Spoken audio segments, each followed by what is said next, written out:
नमस्कार दोस्तों, स्वागत है आपका अपने यूट्यूब चैनल रेलवे अपडेट में। दोस्तों, इस वीडियो के अंदर हम बात करने वाले हैं जो हाल ही में आपका टेक्नीशियंस के रिगार्डिंग जो आपकी एग्जाम फीस थी उसकी असफल वापसी के लिए और यहाँ पे बैंक अपडेट के लिए एक नोटिस जारी किया गया था रेलवे के द्वारा। तो यहाँ पे शायद बहुत सारे कैंडिडेट्स को प्रॉब्लम हो रही है क्योंकि कुछ कैंडिडेट्स के मेरे पास मैसेज आए हैं कि सर इसके रिगार्डिंग थोड़ा बताइए कि कैसे इसको अप्लाई वगैरह करना है, बैंक डिटेल कैसे फिल करनी है। तो इस वीडियो के अंदर मैं वही बताने वाला हूँ, तो वीडियो को अंत तक देखिएगा ताकि सारा प्रोसेस आपको समझ में आए। तो देखिए दोस्तों, सबसे पहले नोटिस देख लेते हैं जो आपका CN02 2025 टेक्नीशियंस कैटेगरी की जो आपकी वैकेंसी है उसके लिए है। यहाँ पे आपका एग्जाम फीस जो है उसका रिटर्न के लिए और आपका बैंक डिटेल अपडेट करने के लिए है। यहाँ पे आप देखोगे बोला गया है कि रेलवे भर्ती बोर्ड ने CN02 2025 के अंतर्गत टेक्नीशियन कैटेगरी के लिए आयोजित कंप्यूटर आधारित परीक्षा CBT में सम्मिलित उम्मीदवारों को परीक्षा शुल्क की वापसी की जो प्रक्रिया है वो संपूर्ण कर ली है। बोला गया है कि आपके लगभग सभी कैंडिडेट का यहाँ पे संपूर्ण हो गया है, लेकिन यहाँ पे बोला गया है कि यहाँ पे पाया गया है कुछ उम्मीदवारों के जो आवेदन के समय ना बैंक डिटेल उन्होंने गलत भर दिया है, या तो बैंक डिटेल गलत हो गया हो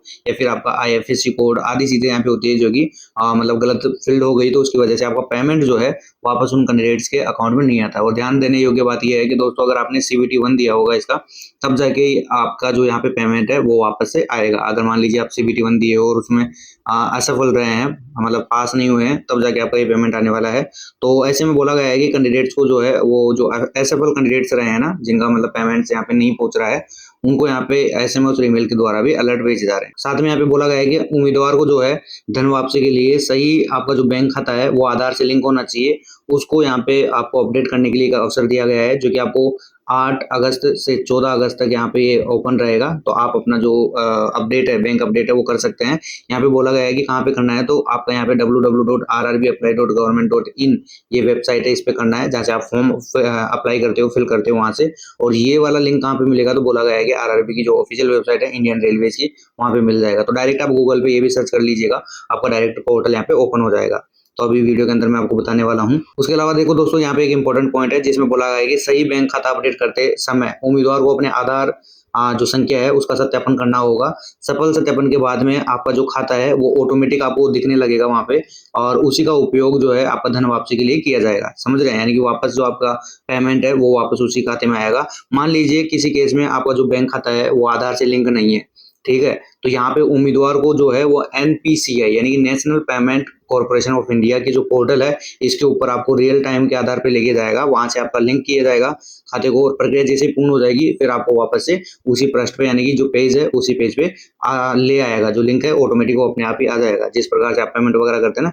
वैसे ही जैसे ही लिंक हो जाएगा तो ऑटोमेटिकली वहाँ पे आपका जो फर्स्ट पेज है वहाँ पे आ जाएगा। उसके बाद में बोला गया है कि जिन उम्मीदवारों के जो स्वयं का आधार कार्ड जो है बैंक से लिंक नहीं है, तो वे क्या करेंगे ना, निर्धारित प्रक्रिया के अनुसार अपने परिवार के किसी भी सदस्य का जो कि बैंक से लिंक है आधार कार्ड, उसका यहाँ पे खाता दे सकते हैं। ये ध्यान दीजिएगा, आप मतलब आपको जो आधार से लिंक वाला खाता यहाँ पे अपडेट करना, तभी यहाँ पे आपका पेमेंट आएगा। जैसा कि यहाँ पे बोला भी गया है कि यहाँ पे आपका ये अंतिम अवसर है, बोले तो लास्ट चांस है, इसके बाद में आपको कोई भी चांस नहीं दिया जाएगा।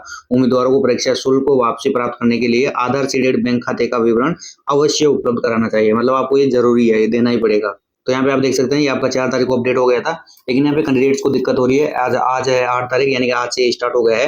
तो मैं एक बार आपको RRB की जो ऑफिशियल वेबसाइट है वहां पे लेके चलता हूँ। तो यहाँ पे आप URL के अंदर आप डालोगे दोस्तों, तो www. आपका rrbapply.government.in जैसे डालोगे यहाँ पे आ जाएगा। उस पर जैसे सर्च करोगे तो आपका जो RRB की ऑफिशियल वेबसाइट है, जो पोर्टल है, उसके ऊपर यहाँ पे चले जाओगे। यहाँ पे आने के बाद में देख सकते हैं यहाँ पे आपके 3 जो नॉर्मली आप जो जैसा कि फॉर्म भरते हैं उस हिसाब से आते हैं। तो मैं लॉगिन करके आपको बता देता हूँ। तो आप जैसे लॉगिन करोगे दोस्तों, ये पोर्टल आपका ओपन हो जाएगा। यहाँ पे आप देखोगे ऑनलाइन एप्लीकेशन और एप्लीकेशन हिस्ट्री का यहाँ पे आपका ऑप्शन आएगा, ठीक है। बाकी यहाँ पे मॉडिफिकेशन रजिस्ट्रेशन है, तो ये आपका अलग चीज हो जाती है, इस पे नहीं। आप एप्लीकेशन हिस्ट्री पे जाओगे या तो यहाँ पे, या फिर जो जिन कैंडिडेट्स का यहाँ पे जो पेमेंट अनसक्सेसफुल हुआ है उन्हीं कैंडिडेट्स को यहाँ पे फैसिलिटी दी गई है। तो उन्हीं के जो अकाउंट है ना, उस पे ये आपका या तो पोर्टल पे पॉपअप वगैरह कुछ आएगा, या फिर आप यहाँ पे जो आपका ये है एप्लीकेशन हिस्ट्री, इसके अंदर जैसे ही जाओगे ना, तो यहाँ पे आपके सारे के सारे जो फॉर्म फिलअप कर रखे होंगे आपने, वो सारा का सारा यहाँ पे आ जाएगा। आने के बाद में जब आप यहाँ पे देखोगे दोस्तों, तो यहाँ पे आपका ऑप्शन दिखाएगा। यहाँ पे मेरा नहीं दिखा रहा है क्योंकि मैंने टेक्नीशियंस का फॉर्म नहीं डाला था, इसलिए यहाँ पे मेरे पास टेक्नीशियंस का फॉर्म नहीं है, इसलिए यहाँ पे कोई भी ऑप्शन नहीं आ रहा। तो एक बार आप यहाँ तक लॉगिन कीजिएगा, चेक कीजिएगा। अगर कोई दिक्कत आती है तो फिर आप मेरे को कमेंट कर सकते हैं या फिर टेलीग्राम पे मैसेज कर सकते हैं, ठीक है। बाकी ऐसा कोई कैंडिडेट हो जिसको अपडेट करना है तो वो अपनी डिटेल मेरे को भेज सकता है। मैं उसको अपडेट कर दूंगा और साथ में वीडियो भी बना दूंगा कि कैसे बाकी कैंडिडेट्स के लिए कि कैसे अपडेट करना होता है। ठीक है ना, तो यहाँ पे आप एक बार चेक कर लीजिएगा। यहाँ पे मेरे पास मैंने फॉर्म नहीं डाला है, तो इसलिए मेरे पास यहाँ पे कोई पॉपअप वगैरह इंस्ट्रक्शन वगैरह नहीं है। पहले बात तो यहाँ पे सभी का मतलब यहाँ पे ये नहीं आएगा मॉडिफिकेशन का, तो आपका जिन कैंडिडेट्स का यहाँ पे अनसक्सेसफुल हुआ है केवल उन्हीं को यहाँ पे देखने को मिलेगा। ठीक है दोस्तों, अगर कोई दिक्कत होती तो आप कमेंट कर सकते हैं। धन्यवाद दोस्तों।